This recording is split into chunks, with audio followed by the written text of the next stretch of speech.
Good morning dear student. आज का topic है sex linked character and their inheritance. सबसे पहले हम देखेंगे जेनेटिक जो डिजीज़ हैं वो दो प्रकार की होती हैं।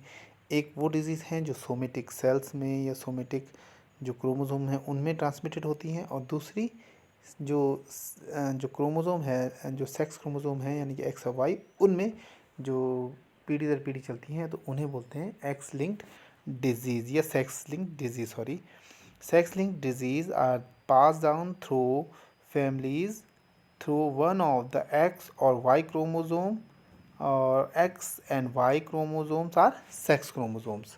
तो यहाँ पर जो सेक्स लिंक डिजीज़ हैं, ठीक है, तो क्योंकि जो सेक्स क्रोमोसोम्स होते हैं वो एक्स और वाई होते हैं, तो दो प्रकार की डिजीज़ होती हैं। पहली होती है वाई लिंक डिजीज़ जो मेल से मेल में ट्रांसमिटेड होती हैं, ठीक है।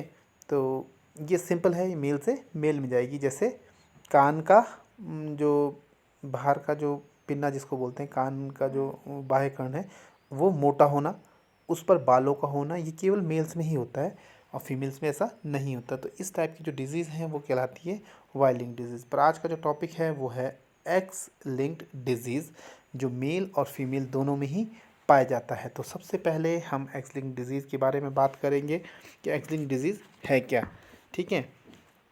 देखो, यहाँ पर समझने की बात यह है कि जो फीमेल्स होती हैं उनमें सिर्फ क्या होता है, दोनों एक्स होते हैं, ठीक है। दोनों जो सेक्स क्रोमोसोम्स होते हैं वो एक्स होते हैं, जबकि मेल्स में क्या होता है, एक्स और वाई होते हैं। तो यहाँ पर हम देखेंगे कि ये जो डिजीज़ है एक्स लिंक्ड, वो केवल एक्स जो क्रोमोसोम है उसके ऊपर ही क्या करती हैं, एक जनरेशन से दूसरे जनरेशन में चलेगी। तो फीमेल्स में क्या होती हैं, दो एक्स क्रोमोसोम होती हैं, और ये जो डिजीज़ होती हैं ये रिसेसिव करेक्टर की होती हैं, ठीक है।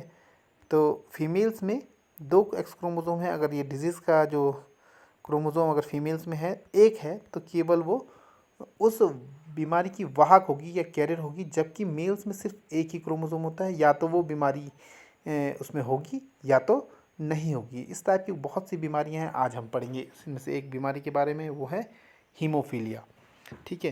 तो सबसे पहले हीमोफीलिया जो है एक्स लिंक डिजीज़ है। Haemophilia is a sex link disease. It is an x link recessive disorders, ठीक है। क्या है, रिसेसिव डिसऑर्डर्स है। In this disease, one of the protein involved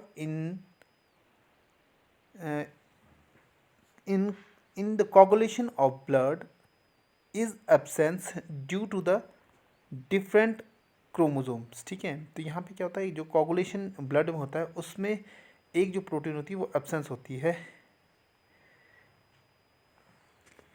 if a gene on one X chromosome mutant, या इसको defective बोलते हैं, then it will be not express in female because female has two X chromosomes while male have only one X chromosomes, so mutant gene express in male and cause the disease. तो जिस प्रकार हमने कहा कि mail में क्या होता है, एक ही एक्स क्रोमोसोम होता है, इस अगर बीमारी इसमें है तो वो उस बीमारी को एक्सप्रेस करेगा। तो यहाँ पर हाँ बात करेंगे हम हीमोफीलिया की। हीमोफीलिया एक बीमारी होती है जिसमें क्या होता है, ब्लड का जो कोगुलेशन है यानी कि जो थक्का बनता है वो नहीं बन पाता है, और इसकी वजह से क्या है, ब्लड लगातार बहता रहता है। अगर कहीं चोट लग जाए तो वो ब्लड लगातार बहता रहता है। तो इसमें जो है वो लगभग चार जो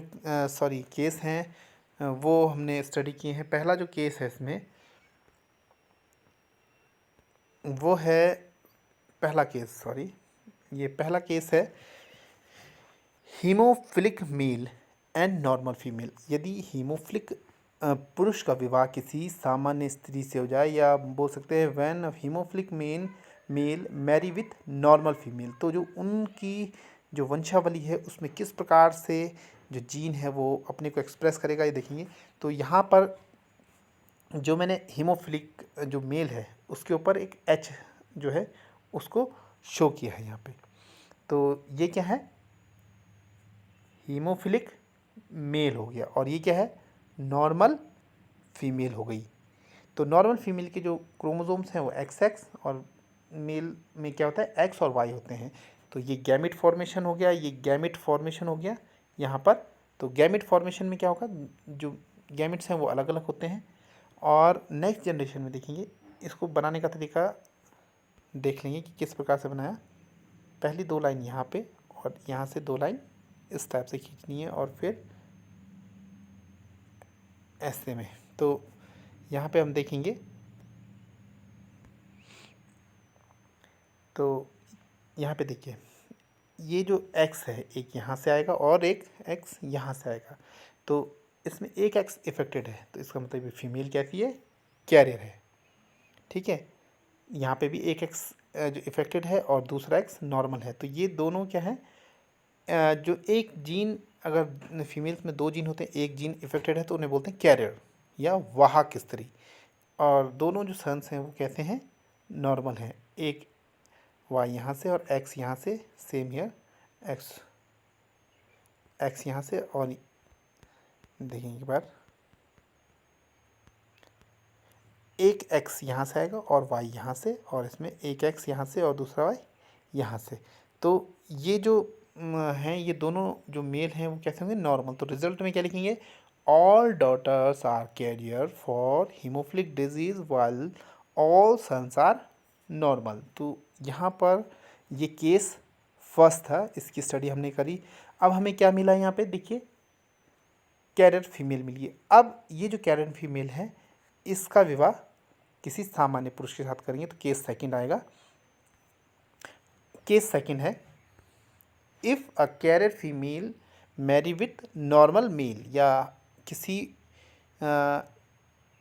हीमोफिलिक स्त्री का विवाह, हीमोफिलिक वाहक स्त्री का विवाह किसी सामान्य पुरुष के साथ होगा। तो उसमें जो जीन है उसकी अभिव्यक्ति, जो डिजीज़ है उसकी अभिव्यक्ति कैसी होगी, जो कैरियर है उसमें से एक ही X क्या है, इफेक्टेड है, उसके ऊपर मैंने स्मॉल h बनाया है। तो यहाँ पे हम देख लेंगे, एक H यहाँ पर, एक X यहाँ पे, ये तो गैमेट फॉर्मेशन हो गया। और फिर इनको इसी प्रकार से एक X यहाँ पे और एक X यहाँ से आया, तो ये क्या होगी, कैरियर फीमेल हो गई। यहाँ पे एक X यहाँ से आया, ये जो वाहक है, और दूसरा Y यहाँ से, तो ये क्या आ गया, हीमोफिलिक आ गया, क्योंकि इसमें सिर्फ एक ही X है, वो भी इफेक्टेड हो गया।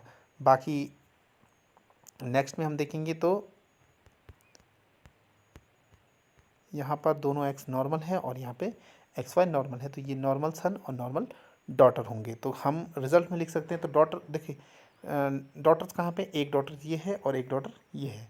तो एक डॉटर नॉर्मल है, एक डॉटर कैरियर है, जबकि एक सन नॉर्मल है, दूसरा हीमोफिलिक है। तो रिजल्ट में लिखेंगे 50% daughter are carrier for haemophilic disease and 50% are normal, while 50% son are normal and 50% are haemophilic. तो ये हो गया नेक्स्ट केस। इसके बाद जो केस आएगा वो थर्ड होगा। अब केस थर्ड में क्या हुआ कि नॉर्मल फीमेल का विवाह किसी हीमोफिलिक पुरुष के साथ कर दिया जाए। तो यहाँ पे हम देखेंगे कि जो क्या है, नॉर्मल फीमेल है, इसमें XX, और हीमोफिलिक जो पुरुष है उसमें XY, उसका जो सेक्स क्रोमोसोम है यहाँ पे इफेक्टिव जीन एक ही आ गया। तो ये 2 जगह ट्रांसमिटेड हो रहा है, यहाँ भी और यहाँ भी। तो हम देखेंगे तो कैरियर फीमेल आएगी, एक X यहाँ से आएगा नॉर्मल और एक X यहाँ से।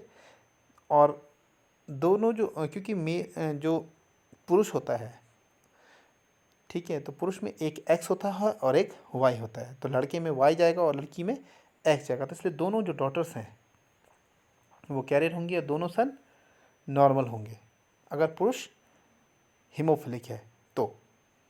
रिजल्ट आएगा, all daughters are carrier for haemophilic disease while all sons are normal. और इसमें एक लास्ट केस बनेगा, केस 4 है यहाँ पे, when carrier female marry with haemophilic male. तो जो नेक्स्ट यहाँ पर देखेंगे कि जो कैरियर फीमेल है उनमें X है और एक X इफेक्टिव होगा, जबकि मेल में एक ही X है, वो इफेक्टिव, तो ये हीमोफिलिक है। तो हीमोफिलिक मेल का विवाह किसी वाहक स्त्री के साथ होगा। तो ये यहाँ पे गैमेट फॉर्मेशन होगा। और हम देखेंगे कि यहाँ पर एक एक्स नॉर्मल आएगा और एक एक्स इफेक्टिव आएगा, तो ये कैरियर फीमेल हो गया।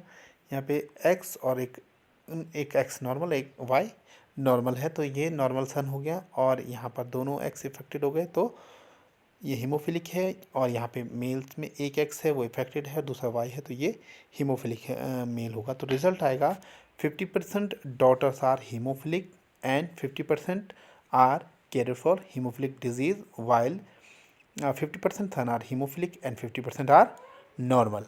तो ये था केस 4। इसके बाद एक नेक्स्ट केस और अगर यहाँ पर दोनों ही हीमोफिलिक हों, मेल और फीमेल, तो जो सारी संतानें हैं वो सारी ही हीमोफिलिक होगी, तो वो केस हमने यहाँ पे नहीं रखा है। तो ये एक एक्स लिंक्ड डिजीज़ है और किस प्रकार इनकी वंशागति होती है तो इसको हम देख लेंगे। और इसमें और भी डिजीज़ हैं, इसके बारे में हम आगे बात करेंगे। आज के लिए बस इतना ही।